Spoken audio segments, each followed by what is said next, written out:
Hi friends, welcome back to our channel SA tech and blogs. So ఈరోజు వచ్చేసి సపోటా juice అనేది ఎలా తయారు చేసుకోవాలి అనేది వీడియోలో అయితే చూసేద్దాం. దీనికి కావాల్సిన పదార్థాలు సపోటాలు అండ్ అలాగే షుగర్, జీడిపప్పు అండ్ అలాగే గార్నిష్ కోసం కొన్ని కావాలి అనుకుంటే కనుక మీరు వేసుకోవచ్చు దానిమ్మ గింజలు.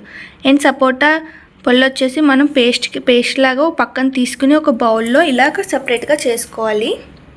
తయారు చేసే విధానం: ఒక మిక్సింగ్ బౌల్ తీసుకుని అందులో ఒక 5-6 పళ్ళు వేసుకోవాలి, సపోటా పళ్ళు.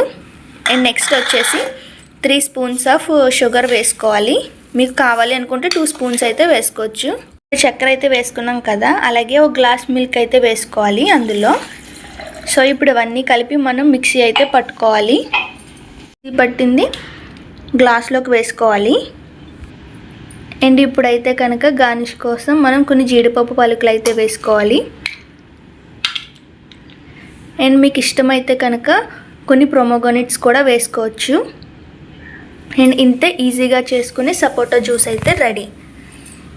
అండ్ మీకు ఈ వీడియో నచ్చినట్లయితే like, share and subscribe. Thank you for watching friends.